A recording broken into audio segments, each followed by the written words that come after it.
Introduction মেকিংয়ে এখন আমরা যাব। আজকের যে ক্লাসের মেইন যে জিনিসটা সেটা হচ্ছে ইন্ট্রোডাকশন মেকিং কেমনে করতে হয় সকল চার্টের, শুধু একটা চার্ট না, সবগুলার। তো এইগুলার কিন্তু খুব সুন্দর সুন্দর নিয়ম আছে। আপনাকে এই নিয়মটা খুব সুন্দর করে কি করতে হবে, পড়তে হবে। যদি আপনি এই নিয়মের অধীনস্থ হয়ে সুন্দর করে লিখেন তাহলে দেখবেন যে আপনাকে কেউ থামাতে পারবেন না। এখন আসেন যে ইন্ট্রোডাকশন মেকিংয়ের যে স্ট্রাকচার, রাইটিং টাস্ক 1 এর যে সম্পূর্ণ স্ট্রাকচার যেটা আছে, যে কয়টা প্যারাগ্রাফে আমরা লিখবো সেই জিনিসটা একটু দেখে নেন।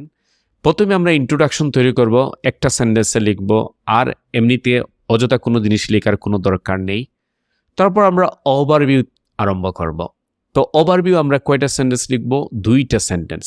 আচ্ছা, এখানে কোনো রাইটার আমি দেখছি ইন্টারন্যাশনাল লেভেলের যারা আছে, কেউ 3টা সেন্টেন্স দিয়েও লিখছে, কেউ আবার একটা সেন্টেন্স দিয়েও লিখছে, কেউ 2টা। তবে মেজরিটি সবাইকে আমি রিসার্চ করে দেখছি, ব্রিটিশ কাউন্সিল এবং আইডিপি তারা 2টা সেন্টেন্স দিয়ে লিখছে। এবং আমি যখন আমাকে ব্রিটিশ কাউন্সিল এবং আইডিপির টিচারদের ট্রেনিং দেওয়া হয়েছিল আমাকে, তো ট্রেনিংয়ের সময় আমি তাদেরকে বলছি যে কয়টা সেন্টেন্সে লিখলে হয়, তারা বলছে 1 or 2। তো আমি বললাম 2 হলে কেমন হয়, তারা বলছিল আমাকে 2 হলে বেশ ভালো হয়, কারণ সব ডেটাগুলা চলে আসবে, মানে সব সারমর্মগুলা চলে আসবে। ওকে, এখন আসো বডি 1-এ আমরা কয়টা সেন্টেন্স লিখবো? 3 থেকে 4টা। বডি 2-তে মেইন ফিচার্সগুলো লিখবো শুধু 3 থেকে 4টা। টোটাল আমরা 9 থেকে 11টা সেন্টেন্স সময় নিব। কত মিনিট বলেন তো? 20 মিনিটস।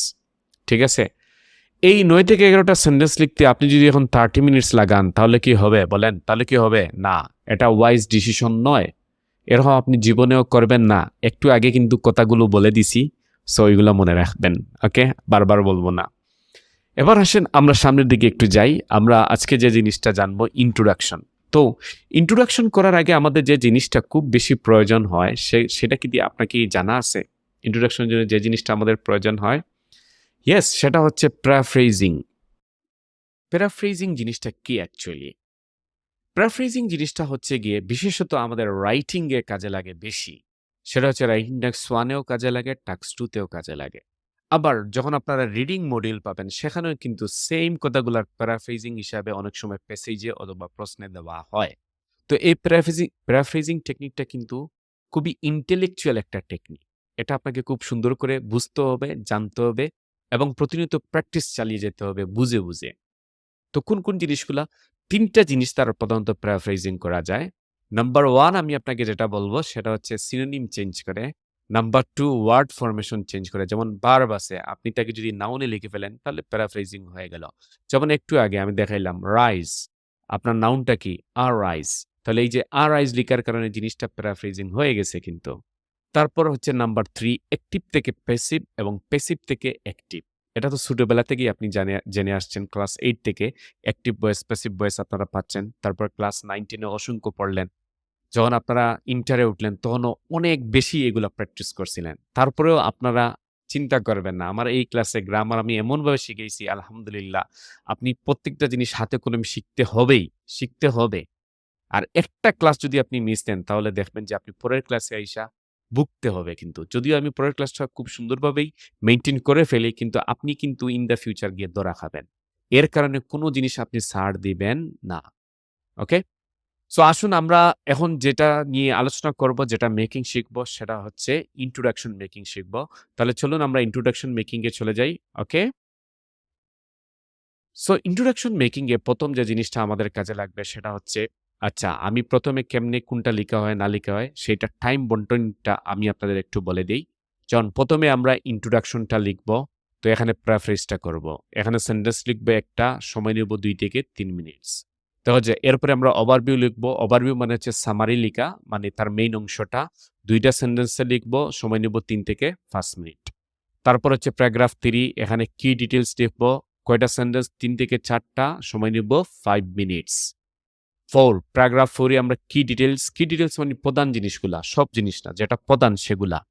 অনেক জিনিস আছে ছেড়ে দেওয়া লাগবে, অনেক জিনিস আছে ছেড়ে দিতে হবে। তো কি ডিটেইলস গুলা নিব আমরা? ৩ থেকে 4টা সেন্টেন্স লিখব, এখানেও সময় নিব 5 মিনিটস।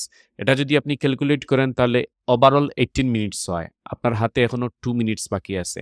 এই 2 মিনিট যদি আপনার ইচ্ছা হয় তাহলে আপনি রিভাইজ করেন, আর যদি ইচ্ছা না হয় ছেড়ে দেন। আমি যা বলবো স্ট্রেইট ফরওয়ার্ড বলবো, ঠিক আছে? হ্যাঁ, হ্যাঁ। তো এই ২ মিনিট যদি আপনি দিতে চান, ওকে দেন। না হলে আপনি রাইটিং টাস্ক 2 তে যান, গিয়ে ওইটা শুরু করবেন। ক্লিয়ার হইছেন? ওকে। এরপরে আসেন যে রাইটিং টাস্ক 1 ইন্ট্রোডাকশন এ আমি একটু আগে যেটা বলছিলাম, আমরা মাত্র কয়টা সেন্টেন্স লিখব? একটা সেন্টেন্স। আর এখানে যে জিনিসটা করব, your job is to do paraphrasing. আমাকে কি করতে হবে? প্যারাফ্রেজিং করতে হবে। তো প্যারাফ্রেজিং কি একটু আগে বিশদভাবে আপনার সাথে আলোচনা করলাম। প্যারাফ্রেজিং মানেটা হচ্ছে সেম কথাটা আপনার নিজের মতো করে লিখা। তো নিজের মতো করে লিখতে হলে আপনাকে সিনোনিমের সাহায্য নিতে হবে, ওয়ার্ড ফরমেশনের সাহায্য নিতে হবে, অ্যাক্টিভ থেকে প্যাসিভের সাহায্য নিতে হবে। ওকে, আসুন এবার আমরা আ ইন্ট্রোডাকশন সকল চার্টের ইন্ট্রোডাকশনের একটা নিয়ম আছে। তো এই নিয়মগুলো আমি সবসময় আপনাকে আলোচনা করব। আপনি এই নিয়ম নীতিগুলা অবশ্যই কি করতে হবে? ভালো করে বুঝতে হবে এবং এই অনুযায়ী দেখেন যে অনেক নিয়ম আছে, অনেকভাবে করা যায়, পারা যায়। ঠিক আছে? অনেক রাইটার অনেকভাবে দেখায়। কিন্তু আমি এই নিয়মটা আবিষ্কার করছি ২ বছর সময়ের ব্যবধানে অনেক কষ্ট করে। তো আপনি এইভাবে যখন আপনি শিখে ফেলবেন, আজকের ক্লাসেই কিন্তু আপনি এটা শিখে ফেলবেন। কিন্তু আমি ওটা শিখতে গিয়ে আমার অনেক টাইম ওয়েস্ট হইছে। আর এই টাইমটাই আমি আপনাকে মাত্র ১ ঘন্টায় দিব। আপনি আলহামদুলিল্লাহ পরের দিন থেকে আপনি কি শিখতে পারবেন? এগুলা শিখতে পারেন। আমার বিশ্বাস। ঠিক আছে? বাদবাকি আপনি কন্টিনিউ করেন, দেখেন কি হয়। সো আসেন আমরা ১ম এ যে জিনিসটা জানবো সেটা হচ্ছে রাইটিং টেক্সট ইন্ট্রোডাকশন কয় ধরনের আসে? এটা প্রধানত ২ ধরনের আসে। কি, কি? এই যেমন পিপল রিলেটেড এবং মানি অথবা প্রোডাকশন রিলেটেড। এবং এই ২ ধরনের ব্যতীত আর কিন্তু কোন ধরনের আসে না। তাহলে আসুন আমরা একটা জিনিস দেখবো এখন। পিপল রিলেটেড জিনিসগুলা কি, কি? এবং মানি অথবা প্রোডাকশন রিলেটেড জিনিসগুলা কি, কি? সেই জিনিসগুলো একটু দেখে নেই। লক্ষ্য করো। এটা হচ্ছে পিপল রিলেটেড জিনিসগুলা। তো পিপল রিলেটেড জিনিসগুলা কি, কি? এই যে পিপল, ভিজিটরস, ম্যান এবং women, employment, unemployment, sales, workforce, house ownership, students এবং কাউন্টেবল নাউন। কাউন্টেবল নাউন তো বুঝো সবাই। যেগুলা গণনা করা যায়। যেমন আমার এখানে মাইক্রোফোন, এটা কাউন্টেবল নাউন। যেমন আমার এইখানে মাউস আছে, এটা কাউন্টেবল নাউন। যেমন টেলিফোন আছে, এটা কাউন্টেবল নাউন। আমার পেছনে যাই দেখতে পাচ্ছেন সব হচ্ছে কাউন্টেবল নাউন। ঠিক আছে? কিন্তু আমার এই শরীরে যা দেখতে পাচ্ছেন তা কি সব কাউন্টেবল নাউন? একটু পরে আসছি। মানি অথবা প্রোডাকশন রিলেটেড জিনিসগুলা কেমনে হয়? এই যেমন দেখুন money, production, spending, amount, consumers, consumption, expenditure, investment এবং আনকাউন্টেবল নাউন। এই জিনিসগুলা হচ্ছে মানি অথবা প্রোডাকশন রিলেটেড এর মধ্যে পড়ে। আপনারা এইটা সম্পূর্ণ মুখস্থ করে নিবেন। মুখস্থ করে নিলেই দেখবেন যে আপনার মাথায় সিগন্যাল মারবে যখনই জিনিসটা দেখবেন। এখন আসো আমার শরীর দিয়ে একটা প্রশ্ন দেই। যেমন আমার যে এই হেয়ার, এই হেয়ারটা কি বলেন তো? এই চুলগুলা কাউন্টেবল না আনকাউন্টেবল? হ্যাঁ, আনকাউন্টেবল। Good, very good. আমার এই যে বিয়ার্ড আছে, বিয়ার্ডটা কি বলেন তো? এই দাড়িগুলা কি? অবশ্যই আনকাউন্টেবল নাউন। যেমন ওয়েল আনকাউন্টেবল নাউন, যেমন টি আনকাউন্টেবল নাউন। এইরকম যে জিনিসগুলা যেমন রাইস, রাইস যে আমরা ভাত খাই না? রাইস কি? Uncountable noun. কারণ অনেকগুলো আপনি কি গুনতে পারবেন কখনো? নো। এগুলা মেশিনের সাহায্যে গুনতে হয় বা যন্ত্রের সাহায্যে। যেগুলা খালি চোখে গণনা করা যায় না, যন্ত্রের সাহায্য নিতে হয় সেগুলো হচ্ছে আনকাউন্টেবল। আর যেগুলো আপনি খালি চোখে ১, ২, ৩, ৪ এরকম গুনতে পারেন সেগুলো হচ্ছে গিয়ে কি? Countable noun. এখন আসেন আমি আপনাদের যে পর্যায়ে নিয়ে যাব সেটা হচ্ছে গিয়ে আমরা এখন সূত্রটা দেখে নিব। কোন, কোন সূত্র আছে না আছে ওই জিনিসগুলা। তো সূত্রগুলা কি, কি? দেখেন যে গ্রামার রুলস হচ্ছে পিপল রিলেটেড দেখেন যে ১ম এ আমরা সাবজেক্ট দিব। কি দিব এখানে? সাবজেক্ট। তারপরে দ্যা নাম্বার অফ দিতে পারি অথবা হাউ মেনি দিতে পারি। এখানে যখন যে যেকোনো একটা লিখলেই হবে। সাবজেক্টের পরে দ্যা নাম্বার অফ দিতে পারেন অথবা হাউ মেনি। এরপরে একটা নাউন দিতে হবে। তারপর হু অথবা হুইচ দিতে হবে। হু হচ্ছে ব্যক্তির সাথে মানে পিপল রিলেটেড যদি জিনিসগুলা বোঝায়। কি রিলেটেড বলেন তো? People related. তাহলে তখন হু। আর পিপল ব্যতীত মানুষ ব্যতীত দুনিয়ার সবগুলার সাথে কি লাগবে? হুইচ। হুইচ মানে কি? বস্তু বুঝায়। আচ্ছা এরপরে আমরা প্যাসিভ ফর্ম করে নিব। আগে আমি বলতাম প্যাসিভ করবেন না। এখন নতুন নিয়মে আপনি এখানে প্যাসিভ ফর্ম করে ফেলবেন। ভার্বের পাস্ট পার্টিসিপল দিবেন এবং কি লিখবেন? অবজেক্ট লিখবেন। শেষ।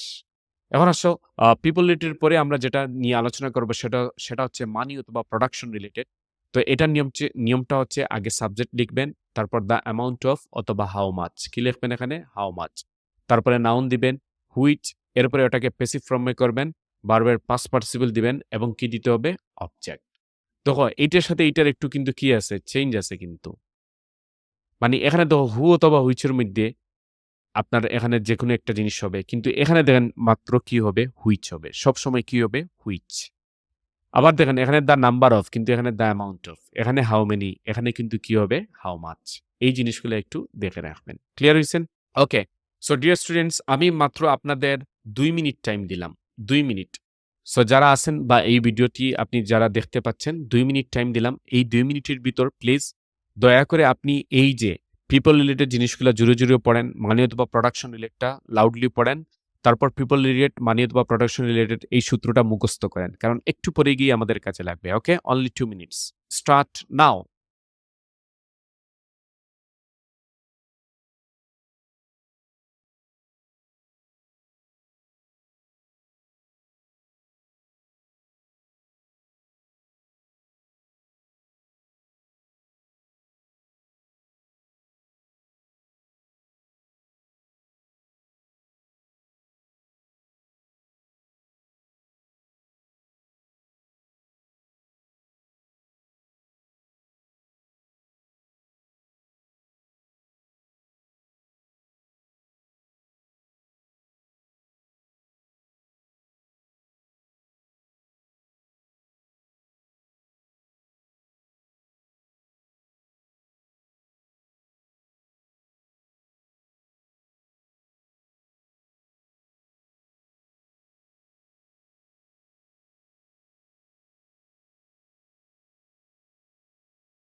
তাহলে আসুন এবার আমরা শুরু করে ফেলি কেমনে ইন্ট্রোডাকশন লিখতে হয়। আমি অবশ্যই আপনাদের সাথে এখানে ২ টা রুলস কি করছি আলোচনা করছি। আর এই ২ টা রুলস অনুযায়ী আপনি যখন একটা ইন্ট্রোডাকশন দেখবেন, তো ইন্ট্রোডাকশনটা সম্পূর্ণ পড়ে নিবেন। পড়ে নেওয়ার পরে আপনার মাথায় সিগন্যাল মারবে যে এটা পিপল রিলেটেড নাকি মানি অথবা প্রোডাকশন রিলেটেড। তো যদি পিপল রিলেটেড হয় তাহলে অবশ্যই আপনি পিপল রিলেটেড সূত্রগুলা ব্যবহার করবেন। আর যদি মানি অথবা প্রোডাকশন রিলেটেড হয় তাহলে আপনি মানি অথবা প্রোডাকশন রিলেটেড সূত্রটা কি করবেন? ব্যবহার করবেন। ক্লিয়ার হইছেন? ওকে। সো আসুন এরপরে আমরা পরের জিনিসে চলে যাই, যেটা নিয়ে আমরা আলোচনা করব সেইটাতে। তো আমি প্যাসিভ যে জিনিসগুলো আপনাদের শিখাচ্ছি সেই জিনিসগুলা একটু দেখে নেন। যেমন প্যাসিভ কেমনে করতে হয়। আমি একটু বড় করেই দিই আপনাদের জন্য ভালো লাগবে। যেমন এই যে এখানে আছে। যেমন প্যাসিভ কেমনে করব আমরা সেই জিনিসটার সূত্রগুলা দেখতে পাচ্ছেন সবাই? এই যে প্রেজেন্ট সিম্পল। প্রেজেন্ট সিম্পল মানেটা কি বলতো? প্রেজেন্ট সিম্পল মানেটা হচ্ছে গিয়ে প্রেজেন্ট ইনডিফিনিট টেন্স। এটা হচ্ছে ইজ, আর অথবা পাস্ট পার্টিসিপল বসবে। যেমন আমি এভাবে বলতে পারি, "দ্য ফুড ইজ ইটেন।" এই যে ইজ এবং তার ইটের পাস্ট পার্টিসিপল হচ্ছে ইটেন। প্রেজেন্ট কন্টিনিউয়াস আমাদের কাজে লাগে না বেশি। তবে এটা যেমনে তৈরি হয়, প্যাসিভ ভয়েসে যেমনে তৈরি হয় is, are, being plus past participle. যেমন এই যে আমি বললাম, "the food is being eaten." Present perfect have been অথবা হ্যাজ বিন পাস্ট পার্টিসিপল তার প্যাসিভ ফরমেশনটা। আর এখানে উদাহরণটা দেখেন, the food has been eaten. Past simple দেখো, was were past participle, the food was eaten. Past continuous ফর্মটা দেখেন যে was were being plus past participle, আমরা বলতে পারি the food was being eaten. Past perfect দেখেন had been past participle, so আমরা বলতে পারি the food had been eaten. Future simple will be going to be past participle, আমরা বলতে পারি the food will be eaten. Future কন্টিনিউয়াসটা দেখেন যে will be being plus past participle, the food will be being eaten. Future পারফেক্টটা দেখেন will have been plus past participle, আমরা বলতে পারি the food will have been eaten. So dear students, এটার জন্য আলাদা একটা ক্লাস আছে। যেহেতু আজকের ক্লাসে আমাদের একটু প্যাসিভ ফরমেশন লাগে, সেই ফরমেশনের জন্য আমি আপনাকে এটা কি করলাম দিয়ে দিলাম। Okay? Take a closer look here dear students, দেখেন যে উপরে আমরা ওই যে সূত্রগুলা দিলাম, আগের সূত্রগুলা, এই যে গ্রামার রুলস গুলা দিলাম। তো কোনটা কিভাবে হলে না হলে সেই জিনিসটা আমি আপনাদের সামনে নিয়ে আসলাম। তো এখানে লক্ষ্য করো যে আমি আগে আমরা বেসিক গুলো একটু শক্ত করে ফেলি, বেসিক জিনিসগুলা। যেমন কোয়েশ্চেন নাম্বার 1 এখানে আমরা বললাম, "the line chart below gives information about visitors in the UK from 2004 to 2010।" So এই জিনিসের আমরা ইন্ট্রোডাকশনটা কেমনে করব? হুম। যখনই আপনি ইন্ট্রোডাকশন পড়বেন, পড়ার পরেই দেখবেন যে আপনার মাথায় একটা সিগন্যাল দিচ্ছে। সো এখানে মেইন জিনিস হচ্ছে গিয়ে কি ভিজিটর্স। আর ভিজিটর্স কি রিলেটেড দেখেন যে পিপল রিলেটেড, তাই না? আর পিপল রিলেটেড হলে তখন আপনি কোন রুলসটা ইউজ করবেন? এই যে পিপল রিলেটেড সূত্রটা, সাবজেক্ট দ্য নাম্বার অফ দিয়ে যে সূত্রটা দেওয়া আছে সেই সূত্র অনুযায়ী। আমাদের সূত্র অনুযায়ী আমরা কেমনে করতে পারি? দ্য লাইন গ্রাফ কম্পেয়ার্স, এখানে আপনারা দেখতে পাচ্ছেন লাইন গ্রাফ, এই যে লাইন চার্ট, এই লাইন চার্ট এগুলো আমরা লিখছি কি লাইন গ্রাফ। আর বিলো গিভস, এই বিলো গিভস এগুলো আমরা লিখছি কম্পেয়ার্স। তো এখানে গিভস থাকতে পারে, শোজ থাকতে পারে। তো এইগুলা থাকলে দুইটা জিনিস আমি আপনাকে রিকমেন্ড করব, এইগুলা লিখবেন এই জায়গায়। একটা কম্পেয়ার্স, এই যে, আর আরেকটা লিখতে পারেন হাইলাইটস। কি লিখতে পারেন? হাইলাইটস। আরও জিনিসগুলো লেখা যায়, যেমন ডিসপ্লেস, ডেমনস্ট্রেটস, ইন্ডিকেটস, প্রোভাইডস, হ্যাঁ, এই জিনিসগুলোও লেখা যায়। তো এই জিনিসগুলো কম্পেয়ার্স এবং হাইলাইটস লেখাটা হচ্ছে সবচেয়ে যুক্তিসঙ্গত। ইলাস্ট্রেটসও লেখা যায়, তবে এগুলা থেকে এইটা সুন্দর, কম্পেয়ার্স অথবা হাইলাইটস। তো আমরা বললাম দ্য লাইন গ্রাফ কম্পেয়ার্স, এখানে ইনফরমেশন আছে, ইনফরমেশন ইকুয়াল টু আমরা কি লিখবো? ডেটা। অ্যাবাউট ইকুয়াল টু অ্যাবাউটও লেখা যায়, অ্যাবাউট ইকুয়াল টু অনও কিন্তু লেখা যায়। তো অন না লিখলে আমরা এখানে অ্যাবাউটই লিখবো, কারণ অ্যাবাউটই সুন্দর লাগে। এই পর্যন্ত আমাদের সাবজেক্ট হইছে। এই যে এই যে সাবজেক্টটা আমরা কি করছি এখানে লিখছি। এরপরে আমরা দ্য নাম্বার অফও দিতে পারি, হাউ মেনিও দিতে পারি। তো আমি যেকোনো একটা নিতে পারি, দ্য নাম্বার অফ নিলাম, এই যে নাম্বার অফের নিচে দাগ দিলাম, এখানে দিলাম দ্য নাম্বার অফ। দেখতে পাচ্ছ? এখন আসেন যে আমরা নাউন নিতে হবে। এই যে নাউনটা, এই নাউনটা নিলাম। তো নাউন হিসাবে এখানে দেখেন যে ভিজিটর্স, ভিজিটর্স ইকুয়াল টু হুবহু ভিজিটর্সও বলতে পারি। যদি সিনোনিম জানা থাকে তাহলে সেটা নিতে পারেন। তো আমরা ভিজিটর্সের সিনোনিম কোনটা নিলাম এখানে? ট্রাভেলার্স। আর ট্রাভেলার্সের সাথে আমরা জানি এটা পিপল সম্বন্ধনীয়, ডাইরেক্ট মানুষ বোঝায়। তাহলে সেজন্য আমরা হু অথবা হুইচের বদলে কি লিখবো? হু লিখবো। এখন দেখেন যে দ্য নাম্বার অফ ট্রাভেলার্স, এই যে the number of travellers, travellers জিনিসটা কি বুঝায়? প্লুরাল। তো সেজন্য এখানে কি বসাতে হবে? আমাদের ওয়্যার বসাতে হবে। কি বসাবো আমরা? ওয়্যার। হ্যাঁ, যেহেতু এটা পাস্টে আছে, যে দেখেন ২০০৪ থেকে ২০১০, তাহলে এটা পাস্ট পেসিভে হবে। তাহলে হু, ওয়্যার। এখন আসো, অ্যাবাউট এর পর থেকে আপনাকে একটা বার্ব খুঁজতে হবে, যেটাকে আমরা বার্বে রূপান্তরিত করতে পারি। এটা সবচেয়ে সুন্দর হচ্ছে অ্যাবাউট এর পরে গিয়ে আপনি খুঁজবেন। তো এখানে দেখেন যে এই ভিজিটর্সকে আমরা কি করতে পারি? বার্বে রূপান্তরিত করতে পারি। ও এবং আর এস যদি আমরা সরায় ফেলি তাহলে কি হবে? ভিজিট। ভিজিট মানে পরিদর্শন করা, তাহলে একটা বার্ব হয়ে গেল। আর ভিজিটের পাস্ট হচ্ছে ভিজিটেড, পাস্ট পার্টিসিপল হচ্ছে ভিজিটেড। তাহলে আমরা এখানে কি যুক্ত করলাম? ভিজিটেড। এবং কোন দেশে আছে? In the UK. হুবহু আমরা লিখলাম ইন দ্য ইউকে। এখন দেখেন যে কত ইয়ার পিরিয়ড? ২০৬০ থেকে ২০১০, 6 ইয়ার। তাইলে এখানে একটা কমা দিতে হবে। এই যে এখানে একটা কমা দিবেন প্লিজ। ওভার আ 6 ইয়ার। আর 6 ইয়ারটা এভাবে লিখবেন অ্যাডজেক্টিভ অনুযায়ী। এটা কিন্তু ওভার 6 ইয়ার্স দেওয়া যায়। তো আমি এ দিয়ে 6 দিয়ে হাইফেন দিয়ে ইয়ার দিছি। এটাকে আমি অ্যাডজেক্টিভ বানাইছি। কি বানাইছি আমরা? অ্যাডজেক্টিভ বানাইছি। সো ওভার আ 6 ইয়ার পিরিয়ড বিটুইন, দেখো এখানে ফ্রম আছে। ফ্রম ইকুয়াল টু আমরা কি লিখলাম? বিটুইন। তারপর 2004 দিলাম। আর বিটুইন থাকলে মিডিলে এন লাগাতে হবে। কি লাগাতে হবে? এন। এরপরে কি দিলাম আমরা? 2010।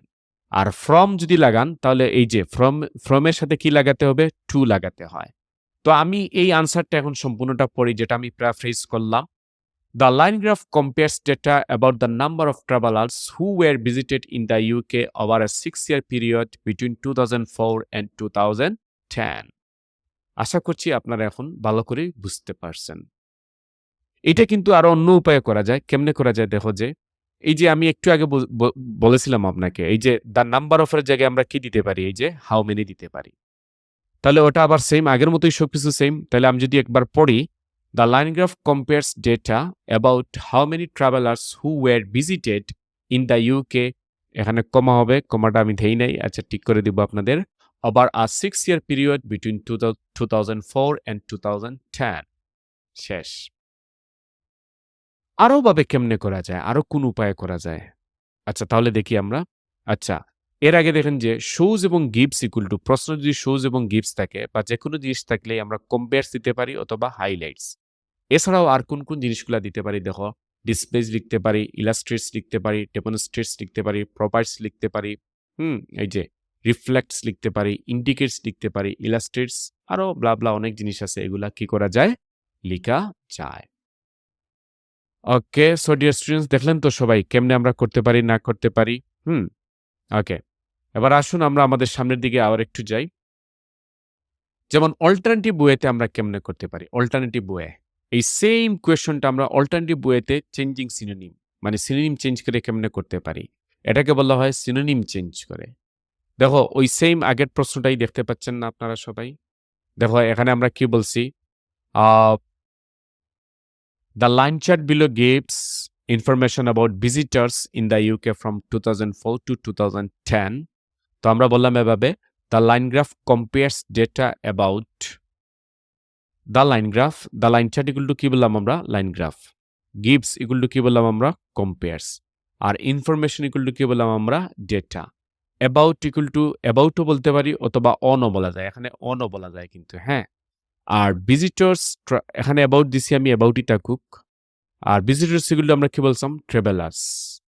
আর এরপরে আমরা কি করছে, তারা ভিজিট করছে, যেহেতু এখানে পাস্ট ফর্মে আছে, দুইটা ইয়ারই পাস্টে আছে, তাহলে ভিজিটেড বললাম।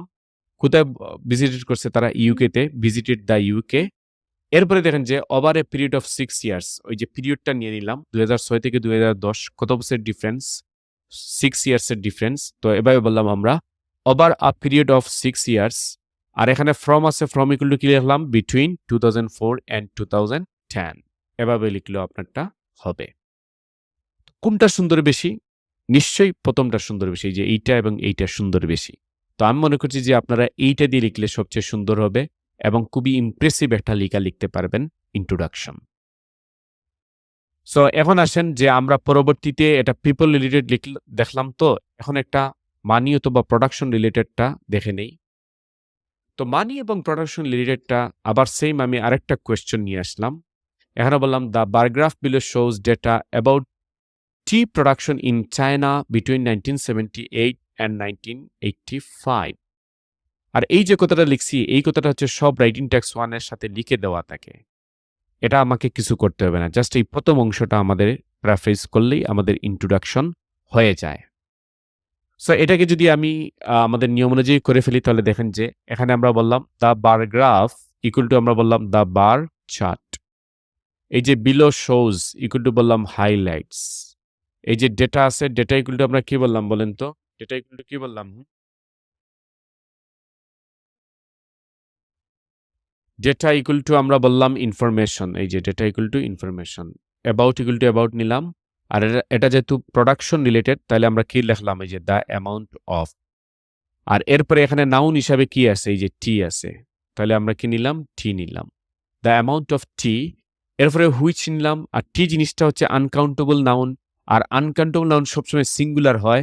আর যেহেতু এটা পাস্টে আছে, তাহলে এখানে ওয়াজ বসবে। এই যে 5 সাল, এই সালগুলা কি পাস্ট না, 5 সাল, সেজন্য হুইচ ওয়াজ, হ্যাঁ হুইচ ওয়াজ নিলাম।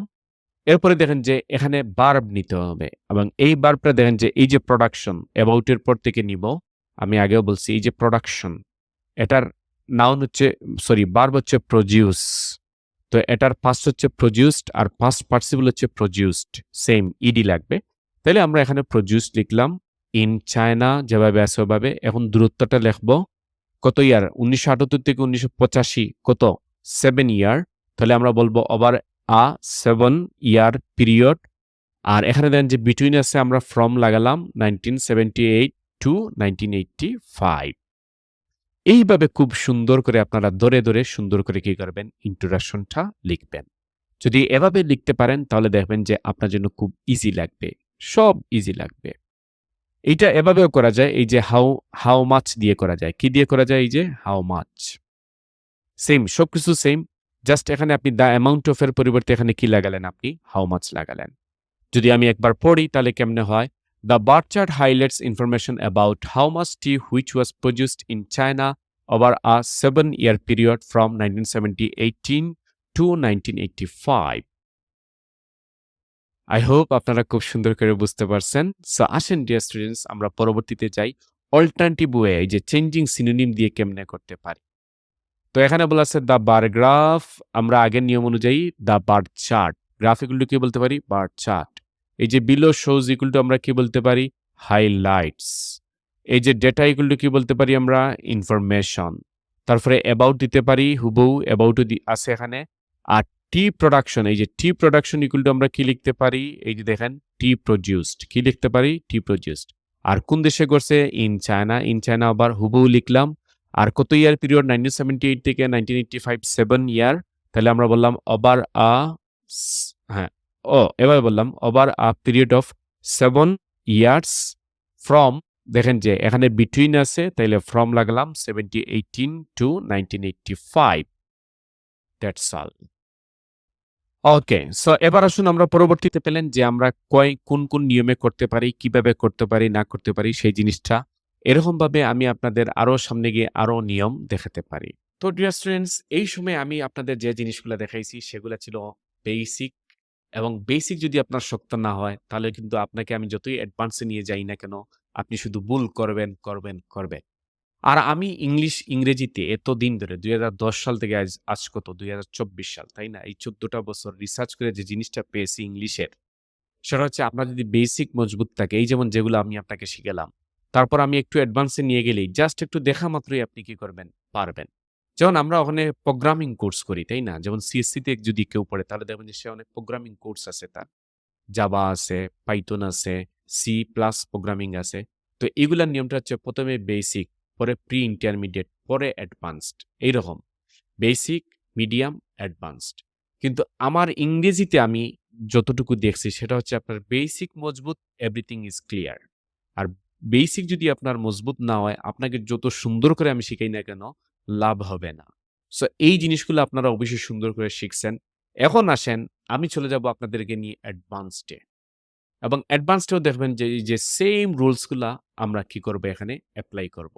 এখানে আমি ৩ টা উপায় আপনাকে ইন্ট্রোডাকশন মেকিং দেখাবো এবং সেইখান থেকে কোনটা বেস্ট সেইটা আমি আপনাকে কি করব বলে দিব যে এটা রিকমেন্ড করব যে এই অনুযায়ী আপনি লিখেন।